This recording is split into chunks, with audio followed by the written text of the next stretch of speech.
Assalamualaikum warahmatullahi wabarakatuh. Perkenalkan, nama saya Firdiatis Pak Aurora Hanafi dengan NIM 13124000097. Di sini saya akan membuat video untuk memenuhi tugas hukum acara pidana.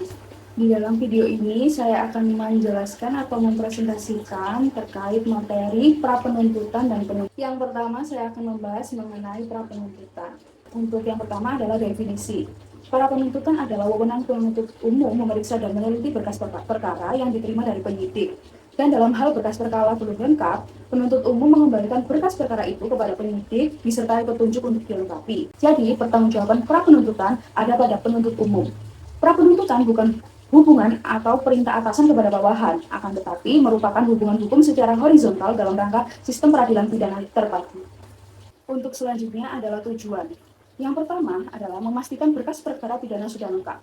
Dalam proses prapenuntutan, penuntut umum memastikan berkas-berkas perkara pidana sudah lengkap. Dan yang kedua, menjamin terpenuhinya syarat formil dan material pada berkas perkara. Dilihat dari kelengkapan berkas perkara, itu dapat menjadi acuan apakah syarat formil dan material sudah terpenuhi atau belum. Karena jika tidak terpenuhi, maka kasus kurang kuat di pengadilan. Untuk tujuan yang ketiga adalah mewujudkan penegakan hukum yang efektif. Dengan berkas yang lengkap, maka proses persidangan menjadi lebih efektif dan dapat terhindar dari penundaan atau kendala dalam proses persidangan. Selanjutnya, saya akan membahas mengenai dasar hukum. Dasar hukum yang saya ambil yang pertama ini dalam Undang-Undang Nomor 8 Tahun 1981 tentang Kitab Undang-Undang Hukum Acara Pidana. Untuk dasar hukum prapenuntutan yang pertama adalah pasal 14 huruf B. Dalam pasal ini terkait kewenangan penuntut umum, di mana disebutkan bahwa dapat mengadakan prapenuntutan apabila ada kekurangan pada penyidikan dengan memperhatikan ketentuan pasal 110 ayat 3 dan 4. Untuk dasar hukum yang kedua adalah pasal 110 ayat 3 dan 4. Dalam pasal ini membahas mengenai kewajiban penyidik untuk melengkapi kekurangan dan tenggat waktu pengembalian hasil penyidikan. Dan untuk dasar hukum yang terakhir adalah pasal 138, yaitu membahas mengenai tahap melakukan prapenuntutan. Untuk selanjutnya saya akan membahas mengenai dasar hukum yang mengacu pada Kitab Undang-Undang Hukum Acara Pidana yang masih akan diberlakukan. Yang pertama adalah pasal 60 ayat 3. Dalam pasal ini memuat kewenangan penyidik untuk berkoordinasi dengan penuntut umum. Koordinasi awal ini agar penyidikan tidak perlu berulang kali. Dasar hukum yang kedua adalah pasal 62 ayat 1. Dalam pasal ini sudah menjelaskan bahwa bila kekurangan masih ada, maka penuntut umum dapat mengembalikan berkas perkara lagi ke penyidik. Dan dasar hukum yang terakhir adalah pasal 61.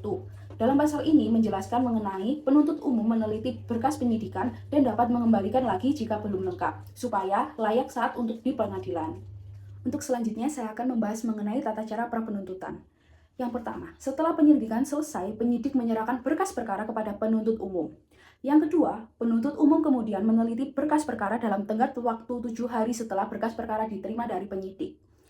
Untuk tata cara prapenuntutan yang ketiga adalah penuntut umum wajib memberitahu kepada penyidik mengenai kelengkapan berkas perkara.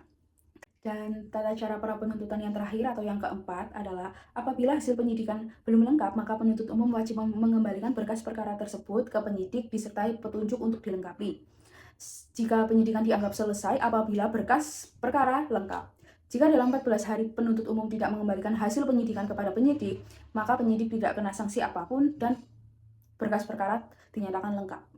Sekian yang dapat saya sampaikan dan yang dapat saya presentasikan mengenai materi prapenuntutan. Mohon maaf bila ada kesalahan penjelasan yang saya sampaikan. Dan akhir kata, terima kasih. Wassalamualaikum warahmatullahi wabarakatuh.